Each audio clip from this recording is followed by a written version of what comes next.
My name is Josh, and I'm one of the coaches and owners here at CrossFit Allendale. And I just wanted to take a quick minute to answer a question that we get asked very, very frequently, and that would be, what is the best way to get started with CrossFit?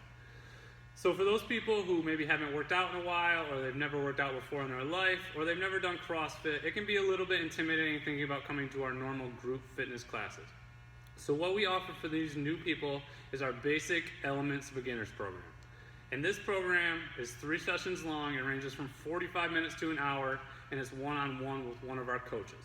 The benefits of this class are that we get to break down all the movements and exercises you would see in our normal classes, except at a much slower pace. And plus, for those who are starting off who maybe haven't worked out in a while, we can start off with less intensity and build as we go.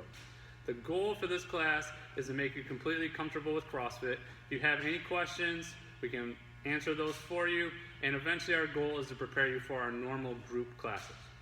If you guys have any more questions about basics, I'll include a link below this video to our website where it will go into full detail about these classes. If you have any additional questions you would like to ask us about, please send us a message either on Facebook or CrossFitAllendale@gmail.com. Thank you guys. Have a great day.